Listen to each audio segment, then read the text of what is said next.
People who were born as a result of incest, share your stories. How did it affect your life and health? I was not a professional burglar, but I used to break into houses illegally, simply because I knew how to do it. I decided to try to break into an old house when I saw that the owners were on vacation. He found a room in the house hidden behind furniture, but he couldn't get into it because he would have to move all the furniture to get in. There was a disgusting odor coming from that room, the smell of rotting flesh and bleach. Called the police anonymously and gave them a tip.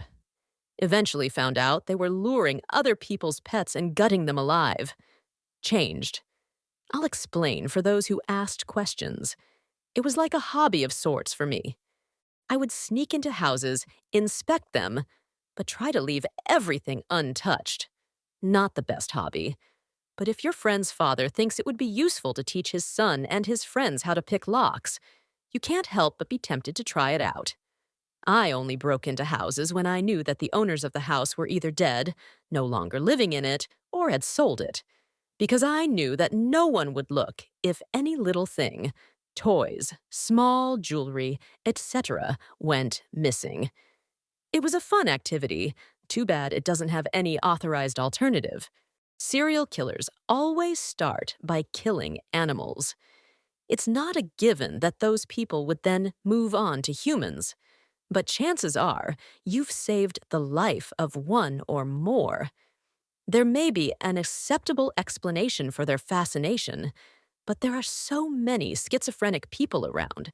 Everyone in the neighborhood thought they were a bit odd, and after everything was revealed, people became even more suspicious of those who didn't act like everyone else.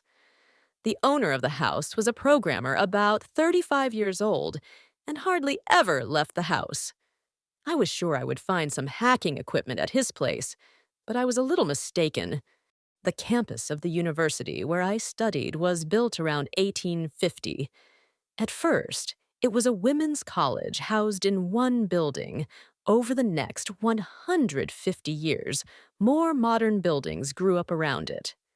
The oldest building in the center of campus has always been empty and seems to have been closed for renovation for a long time. Only any progress in restoring the building was not visible. It was forbidden to enter it on pain of exclusion, but my friend and I made our way into it 3 to 4 times. The first time we did a little reconnaissance. The building was a square U-shape with a fenced yard where the administration stored gardening equipment. It was snowing pretty hard, so our footsteps were almost inaudible. Besides, it was about 1 o'clock in the morning. We jumped the fence and looked for the entrance. Everything was locked, but we didn't feel like breaking anything. Took some pictures and marked the rooms we wanted to break into in the future. My friend jumped over the fence, lost his balance, and hit his balls. Suddenly, I clearly heard a girl giggling next to me. I looked around, and there was no one in sight, but the giggle came again. I jumped the fence and raced back to the dormitory. The next time we were able to get inside the building, we broke the glass on the basement door, unlocked the door, and snuck into the basement. There, we saw a beautiful spiral staircase 3 stories high and started climbing up it. We heard an eerie sound that sounded like a broken record mixed with singing. We went upstairs and saw a doorway covered with polyethylene, apparently because of dust or asbestos. Upstairs, the sound was even louder. It seemed to be coming from the opposite end of the building, about 45 meters away from us.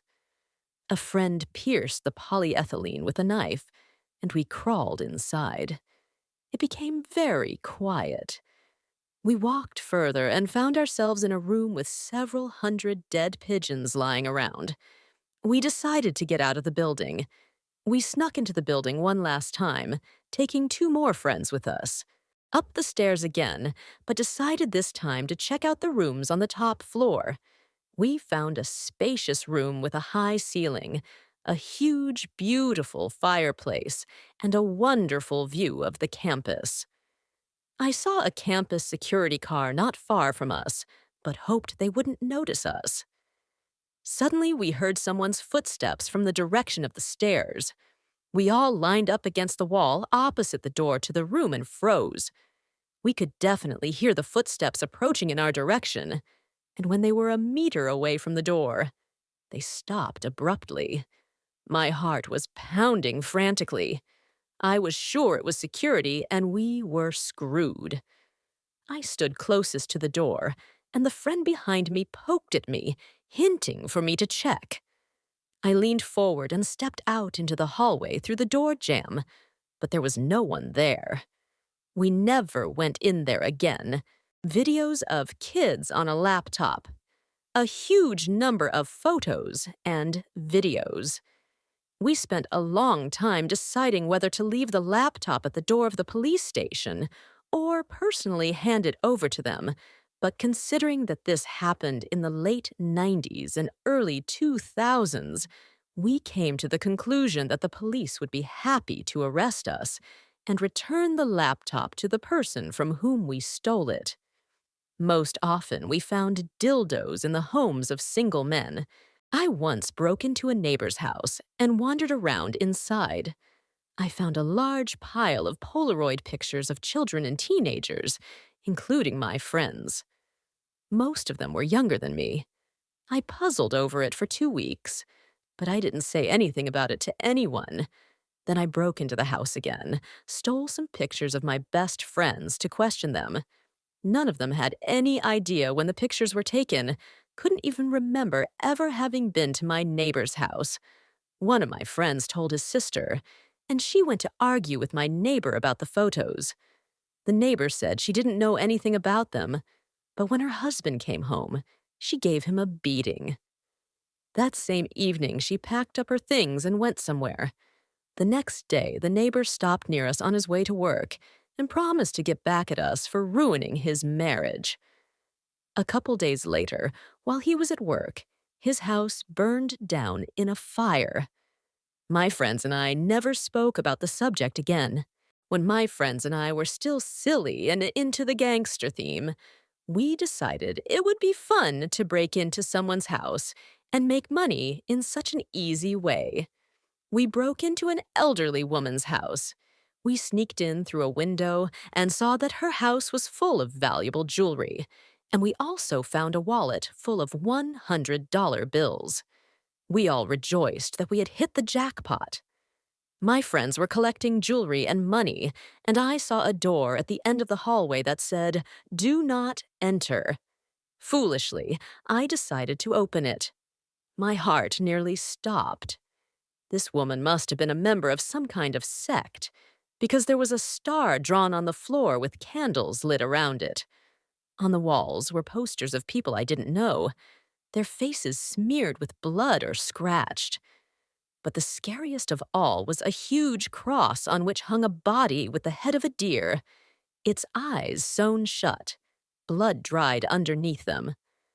I shouted to my friends that we had to get out of this house. Before we left the house, we put everything back where it belonged and didn't take anything, because who the hell knows how she made all that money and where she got all that jewelry from? Naturally, I closed the door behind us and we all ran out of there. That was our first and last break-in. I'm not sure if my story is on topic because it wasn't a break-in, but we were definitely on someone else's property at the time, and it could most likely be considered trespassing. I went to my grandmother's house to see some friends. My grandmother was out of town at the time and asked me to feed her dog. I got there around 4 in the afternoon, and at about 5:30, my friends arrived at my place on their bikes. We rode around the muddy country roads for a few hours, then we got hot and decided to ride towards town to get something to drink. On the way, we passed a huge dilapidated farmhouse, and for some reason I decided to stop to gawk at it. I asked my friends if they wanted to come back after we had bought some iced tea and ice cream to look around the house and the barn behind it, My friends agreed, because they too had never been to such places before. After an hour or so, we bought everything we needed, went to my grandmother's house, and got flashlights. The three of us entered the house through a broken basement window, immediately turned off the flashlights, and found ourselves in pitch blackness. The basement smelled like any basement of a 100-year-old house should smell. I guess the house seemed creepy anyway, but we didn't find anything unusual inside. So we walked out of it, immediately joined by our fourth friend. It was already late in the evening, but it didn't scare us because we had flashlights, plus there were four of us. The predators didn't scare us either, because by that time we didn't see any signs of them on the farm. Plus, by this time, we had almost finished a 2-liter bottle of peppermint schnapps in the 45 minutes the three of us had been there. We kept lapping up the bottle and chattering loudly as we walked to the huge red 4-story barn. The farm was huge, so I can't even tell you how far from the barn the house was. But we reached it when the bottle was already empty and the sun had finally disappeared over the horizon. We walked through the barn in silence and shining flashlights. After walking about 9 meters or so, we noticed a light coming from a small round window on the top floor of the barn. After about 5 meters to it, we smelled a stench so disgusting that it is beyond words. We continued walking in silence. After another 7 meters, we heard a loud rustling and some smacking from inside the shed. The light was visible through a small hole in the wall on the right side of the shed. It illuminated the shrubbery. It was as if we all lost the power of speech at once. We crept toward the hole behind the bush, and I regretted looking in there because I'm still not sure exactly what I saw. There was blood. It was everywhere, covering every inch of the dirt floor like paint splattered over everything I could see. And many, many piles of what appeared to me to be pieces of some kind of flesh. In just about 2 minutes, we all realized something was going on in there and rushed towards our bikes. We ran the 25 to 30-minute route in about 30 seconds. I was running third and never looked back. The friend running ahead of me looked back once, and I guessed from the look of horror on his face, illuminated by my flashlight, that I should be glad I decided not to look back. The friend running behind me also looked back as he ran. We made it to my grandmother's house in record time, shivering and exhausted. Once we were in the house, we locked up all the locks and sat against the wall, trying to catch our breath and calm down. I asked both friends who were looking back what they had seen. They both described it about the same, multiple black outlines of something that ran after us and were visible even in the impenetrable darkness. Naturally, we didn't fall asleep until the sun came up,